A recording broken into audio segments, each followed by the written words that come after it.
여러분 안녕하십니까? 박완신 교수입니다. 오늘은 행정사 업무 수행의 기본 법률에 관해서 여러분과 함께 이제 의견을 나누고자 합니다.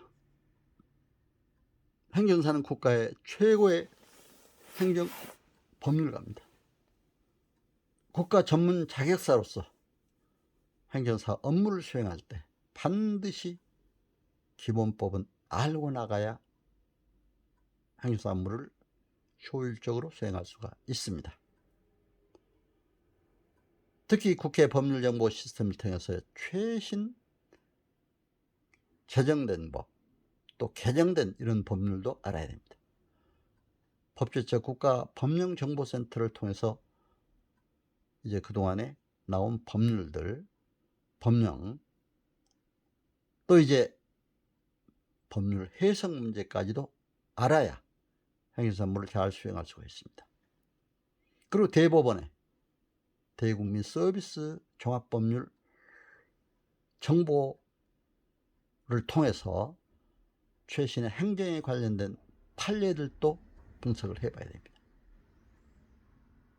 제가 이거의 행정사 업무를 이제 수행을 하다 보니까 저는 공직 경력을 인정받아서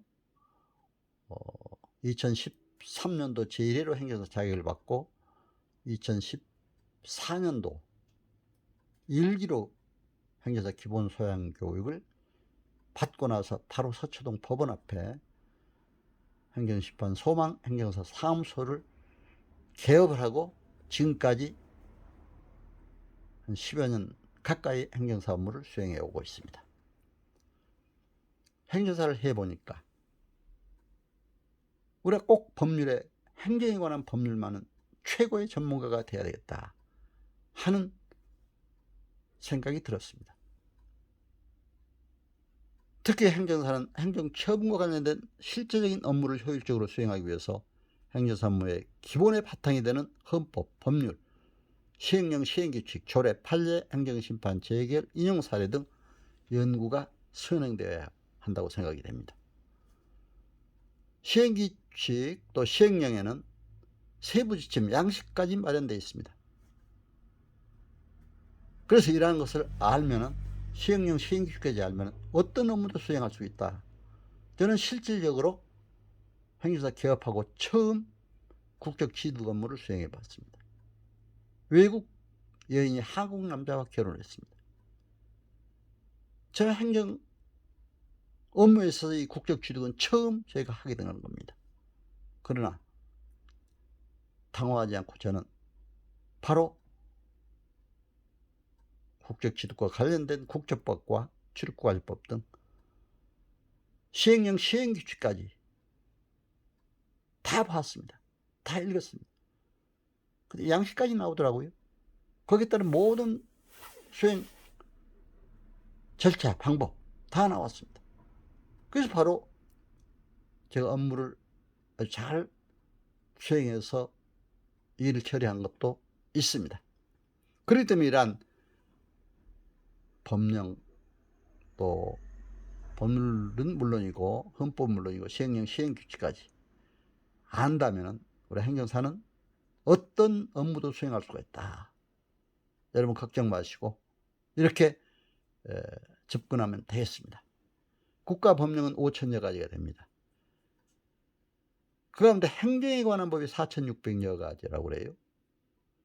그러면 이 4,600여 가지 행정에 관한 법을 일반 원칙, 총론적인 행정기본법이 2021년 3월 12일 국회가 통과돼서 9월 24일 시행이 되고 있습니다. 행정기본법 모든 행정작용에 적용되는 법원칙을 정하고 있습니다. 기준과 방법 등을 규정하고 있는 행정법의 총칙으로 우리의 민주주의와 법치주의를 한 단계 발전시키는 행정기본법의 목적이 정하고 있는 국민의 권익보호에 기여할 수 있는 발판을 마련했다고 볼 수가 있습니다. 이제 이러한 행정기본법에 따라서 우리가 행정사가 알아야 될 주요한 법들을 한번 봐야 되겠습니다. 행정기본법도 제가 다 이제 한번 읽어보고 분석을 해보니까 헌법의 원칙을 반드시 지켜야 된다 하는 조항들이 많이 나오고 있습니다. 그래서 헌법은 우리가 필수적으로 알아야 됩니다. 국가의 기본법이기 때문에. 헌법은 국민의 기본권을 보장하고 국가의 통치체제를 규정하는 국가의 기본법인 동시에 최고의 법입니다. 국가의 기본 조직과 작용해가는 근본법입니다. 특히 우리가 행정사법의 1조에 국민의 편익을 보호하고 또 이제 행정제도의 건전한 발전에 기여한다고 목적이 규정이 되어 있습니다. 이러한 목적에 부합하기 위해서도 헌법 1조, 4조, 5조, 10조에 규정된 총괄적인 민주, 평화, 통일, 국민 행복에 대한 것을 알아야 되겠더라고요. 그래서 헌법을 알아야 된다. 또 헌법 37조 2항 바로 행정기본법에 지켜야 된다고 나옵니다. 국민의 자유와 권리는 법률에 열거되지 아니한 이유로 경시되지 아니한다. 반드시 법치행정의 원칙이 적용되는 것. 국민의 모든 자유와 권리는 국가안전보장, 질서유지 또는 공공복리를 위하여 필요한 경우에 하나여 법률로서 제한할 수 있으며 제한하는 경우에도 자유와 권리의 본질적인 내용을 침해할 수 없다. 이러한 원칙에 따라서 행정기본법도 되어 있는 걸 볼 수가 있습니다. 그럴 때 행정사는 정부 조직법도 알아야 됩니다. 지방자치 조직도 알아야 됩니다. 중앙부서는 물론 지방자치 모든 조직부서, 공공조직까지도 알아야 행정사 업무를 수행할 수가 있습니다. 그래서 행정사 시험 과목에도 민법, 정책, 행정법, 행정학 개론이 1차에 들어가 있고 2차에는 민법, 계약법, 행정절차법, 사무관리론, 또 민원처리에 관한 법률, 행정효율화 촉진에 관한 규정이 포함되어 있습니다. 행정사 실무법에도 행정심판 사례 및 비송사건 절차법 등이 공통 과목으로 되어 있고 이렇게 이제 되어 있기 때문에 우리는 반드시 이러한 법률을 알아야 됩니다.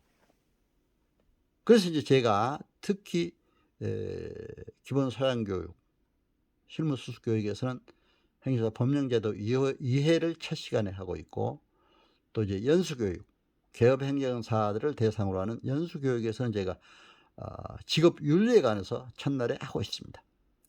그래서 이러한 업무 교육을 하고 또 행정사 업무를 수행하다 보니까 우리가 법률을 꼭 알아야 될 중요한 법률은 잘 익혀야 되겠다 해서 여러분들에게 오늘 말씀을 드립니다. 그러면 행정사의 민법, 행정사가 왜 민법을 알아야 되냐 또 이런 분도 있어요. 그러나 여러분 민법에 관한 규정을 알아야 행정사를 일을 할 수가 있습니다. 민법은 개인의 권리에 관한 일반 사법입니다. 실체법적 성격을 가지고 있습니다.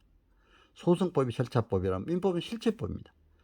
그러나 행정기본법에 보니까 민법에 준용하는 원칙들이 많이 나와요. 예를 들면 기간 계산 시에 민법을 준용한다고 되어 있습니다. 기간을 계산할 때. 그리고 행정사는 민법 총칙, 계약 부분을 알아야 행정사 업무를 잘 수행할 수가 있습니다. 또 민법 총칙의 법률 행위를 알아야 행정 행위를 이해할 수가 있습니다. 법률 행위란 뭡니까? 일정한 법률 효과의 발생을 목적으로 하는 한 개 또는 수개의 의사표시를 필요 불가결의 요소라는 법률 요건이라 이렇게 되어 있습니다.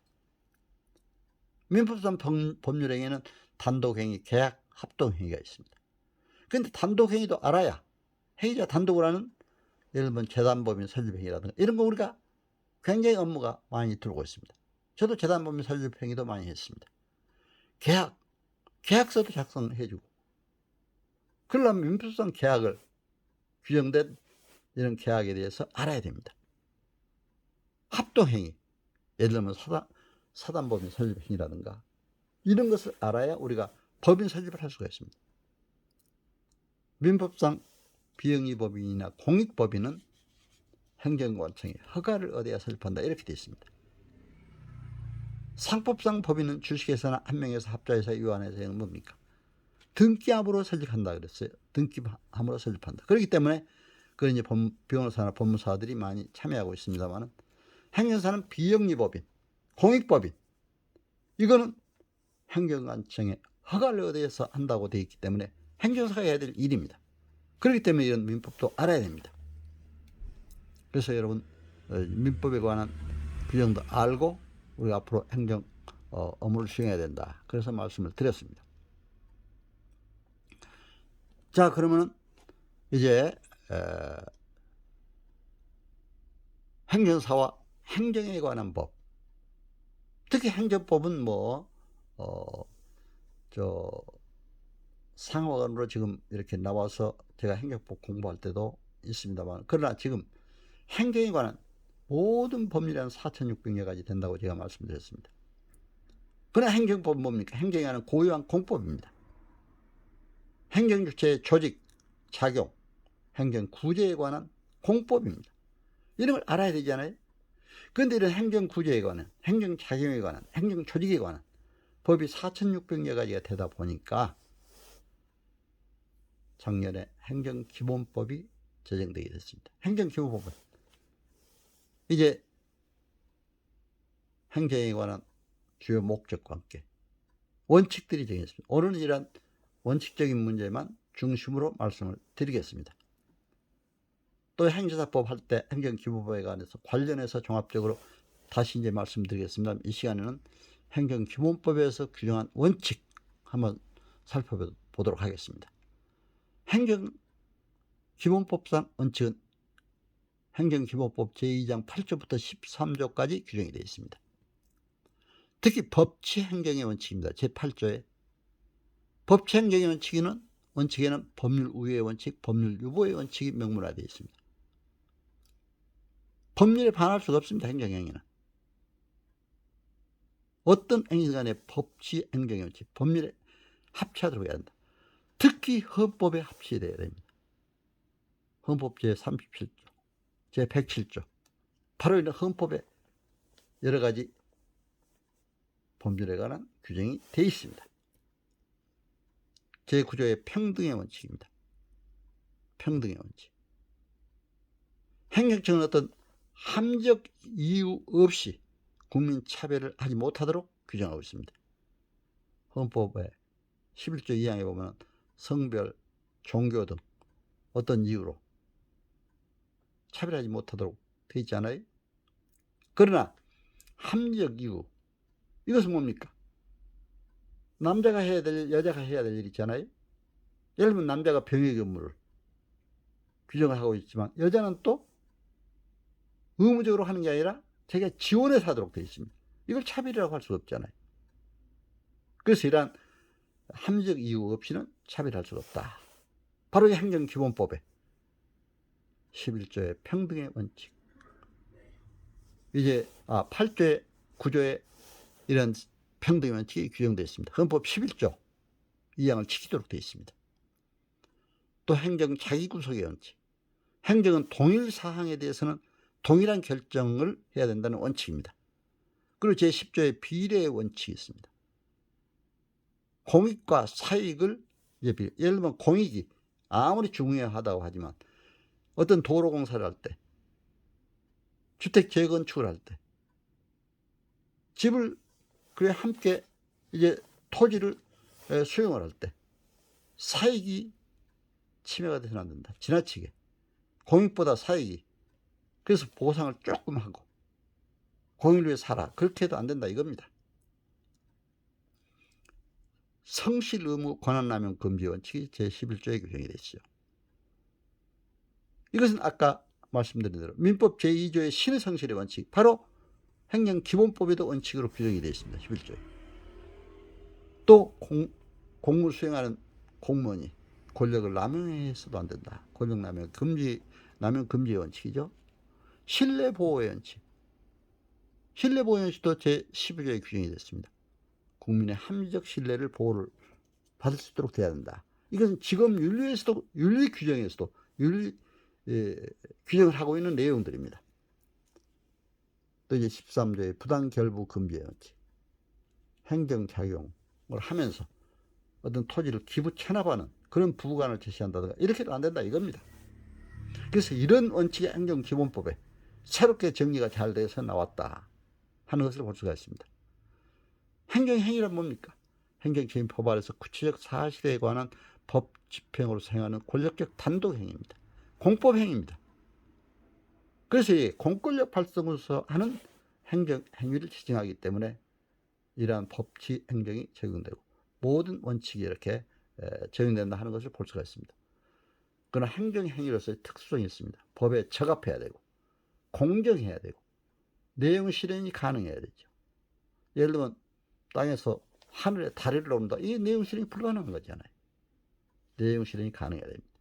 확정, 불가쟁력, 불가변력 이런 내용도 있습니다. 행정재판에서도 확정이 되면 다시 다툴 수 없다든가 불가변력, 변경할 수 없다든가 행정구제의 어떤 제도의 특수성 이런 것들이 있다 하는 걸 볼 수가 있습니다. 또 행정구제제도의 특수성, 행정구제제도는 뭐가 있습니까? 행정소송과 행정심판 있죠. 물론 이제 행정심판 가기 전에 이의신청도 하고 뭐 의견 진술도 하고 이의신청도 하고 이렇게 있습니다. 그러나 또 이의신청이나 행정심판 같이 할 수도 있습니다. 행정소송도 같이 할 수가 있습니다. 그래서 이러한 특성이 보장됐다. 특히 행정구제제도로서의 국가배상법 2조에 따른 손해배상. 손해배상과 손실보상은 다릅니다. 손해배상은 국가의 위법한 행정행위로 인해서 국민이 손해를 받았을 때 손해를 배상을 청구하는 거죠.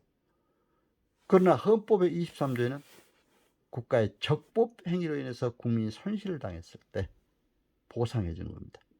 그래서 우리 행정사 이제 교육 과목에서도 행정사 업무 중에도 중요한 토지보상 이 과목이 수행되고 있습니다.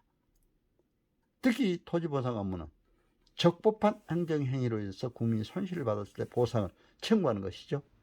그래서 이런 일이 있다는 것을 여러분들이 아시고 이제 행정 업무를 수행한다면 국민의 편익을 위해서 또 행정 업무의 효율화를 위해서도 잘할 수 있다. 이래서 오늘 행정사가 반드시 알아야 될 기본 법률, 헌법, 민법, 또 행정에 관한 모든 법률, 시행령, 시행규칙까지 알아야 된다. 이래서 말씀을 드렸고 특히 행정기본법의 주요 원칙, 또 행정법의 개념과 행정행위, 또 행정행위의 특수성, 행정구제제도의 특수성에 관해서 오늘 말씀을 드렸습니다. 여러분 오늘 제 말씀 잘 청취해 주셔서 감사드립니다. 여러분 건강하시고 행복하시고 행정사로서의 행정사법 제1조의 목적대로 국민의 편익을 위해서 또 행정사법 제2조에 규정된 행정 업무 수행을 위해서 바로 여러분 오늘의 제가 말씀드린 이런 기본 법률들을 잘 이해하고 알아서 행정사로서의 큰 발전이 있기를 기원합니다. 여러분 건강하시고 행복하세요. 오늘 말씀 잘 청취해 주셔서 감사합니다. 안녕히 계세요.